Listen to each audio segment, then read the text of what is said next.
4억짜리 신축 빌라 입주 3개월 만에 천장이 무너졌다. 안녕하세요. 버딩미. 당신이 판사라면?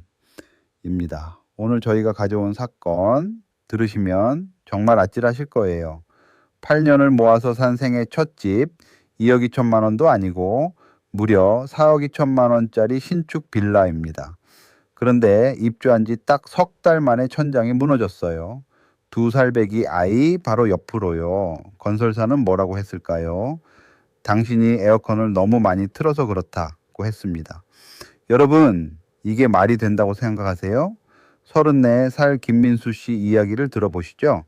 2023년 2월 15일 민수 씨는 아내와 2살배기 아들의 손을 꼭 잡고 경기도 안양시 동안구의 한 신축 빌라 앞에 섰습니다. 지하 1층, 지상 5층 규모의 이 빌라 3층, 전용 면적 84제곱미터짜리 집, 계약금부터 장음까지 무려 4억 1천만 원, 8년 동안 야근하고 점심도 아끼면서 모은 전 재산을 쏟아부은 집이었습니다.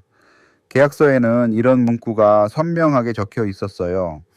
최고급 자재 사용 10년 하자 보수 책임. 민수 씨 부부는 그 문구를 보며 안심했을 겁니다. 새집 냄새, 반짝이는 마루, 깨끗한 벽지. 매일 밤 이 집에서의 미래를 그렸겠죠. 그런데 5월 20일 토요일 오후 민수 씨 인생에서 가장 아찔한 순간이 찾아왔습니다. 거실에서 아들과 놀고 있던 중 천장에서 뚝 하는 소리가 났어요. 고개를 드는 순간 30cm 크기의 천장 마감재가 아들 바로 옆으로 떨어졌습니다. 1초만 늦었어도 2살배기 아이 머리를 직격했을 순간이었어요. 그날 이후 민수 씨는 집 구석구석을 살폈습니다. 안방 벽면의 균열, 베란다 바닥 침하, 욕실 타일 사이로 스며드는 물, 입주 석 달 만에 발견한 하자가 무려 17곳이었습니다. 즉시 건설사의 하자 보수를 요청했지만 돌아온 건 실망뿐이었어요. 보수팀이 와서 한 일이라곤 떨어진 천장에 접착제를 바르고 간 것뿐. 그리고 일주일 뒤 같은 자리가 또 떨어졌습니다. 이때부터 건설사의 태도가 돌변했어요. 과도한 에어컨 사용으로 인한 온도 변화 때문이다.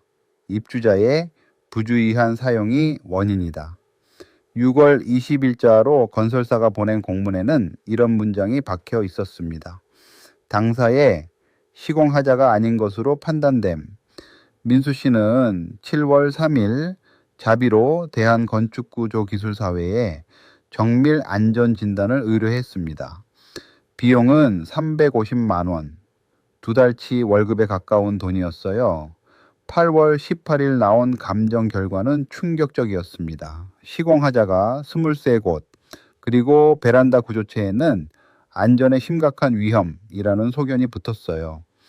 그런데 건설사는 돈 주고 맡긴 감정이니 믿을 수 없다며 자체 감정을 내세웠고 그 결과는 정반대였습니다. 구조적 문제 없음. 결국 민수 씨는 9월 20일 소장을 냈습니다. 보수 비용 2,800만 원과 정신적 피해에 대한 위자료 500만 원, 총 3,300만 원을 청구하며 법정에 섰습니다. 10년 하자보수 책임이라던 계약서 문구가 이제 허공에 맴돌고 있었습니다. 자, 이 사건의 핵심은 바로 이겁니다. 신축 건물에 하자가 생겼을 때 그게 건설사의 부실 시공 탓인지 아니면 입주자가 잘못 사용한 탓인지 누가 책임을 져야 하느냐는 거예요. 들으시면 단순한 것 같죠? 그런데 이게 생각보다 복잡합니다. 건설사는 준공 검사를 통과한 건물이라는 카드를 들고 나왔거든요. 정부 검사까지 통과한 건물인데 그래도 건설사 책임이냐는 거죠. 우리 모두 언젠가 집을 샀거나 세를 들 수 있잖아요. 이 판례 절대 남의 이야기가 아닙니다. 자, 양측 입장을 한번 들어볼게요. 민수 씨 입장에서 생각해 보세요. 입주한 지 석 달 만에 이 천장이 무너졌습니다. 법원이 직접 의뢰한 감정에서도 명백한 시공하자라는 결론이 나왔어요. 콘크리트 구조체의 강도가 설계 기준의 70%밖에 안 된다는 충격적인 증언까지 나왔죠. 공사 기간을 단축하려고 콘크리트가 굳는 시간, 즉 양생 기간을 지키지 않은 겁니다. 계약서에 10년 하자 보수 책임이라고 적어놓고 막상 하자가 생기니까 입주자 과실이라며 발뺌하는 게 맞냐는 거예요. 8년을 모은 전 재산을 쏟아부은 집에서 2살짜리 아이가 천장을 무서워한다면 여러분이라면 어떠시겠어요? 반면 드림하우스 건설 측 입장도 들어보죠. 이 건물은 준공 당시 정부의 건축물 검사를 통과했습니다. 행정기관이 문제 없다고 확인한 건물이에요.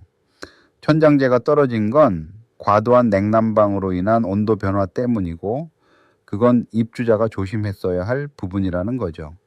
또 원고가 주장하는 보수비용 2,800만 원은 너무 과도하게 산정된 거고 부분 보수로 충분히 해결 가능하다는 입장입니다. 여러분은 어느 쪽 손을 들어주시겠습니까? 지금 버딩미 블로그에서 직접 투표해 보실 수 있습니다. 건설사가 전액 배상해야 한다. 대입주자 과실이 있으니 일부만 배상하면 된다. 두 가지 선택지가 여러분을 기다리고 있어요. 투표하신 분들께는 실제 판결 전문도 함께 공개됩니다. 자, 그럼 실제 판사는 어떤 결정을 내렸을까요? 자, 드디어 실제 판사는 어떤 결정을 내렸을까요?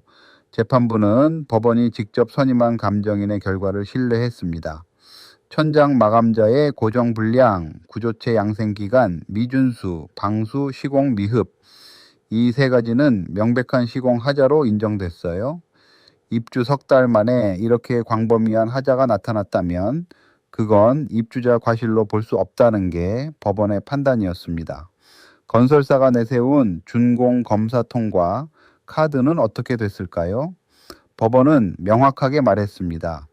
준공 검사는 건축 법규를 지켰는지 보는 것이지 모든 시공 품질을 검증하는 절차가 아니라고요. 대법원 판례도 마찬가지 입장입니다. 준공 검사를 통과했다고 해서 시공사의 하자 책임이 사라지지 않는다는 거죠.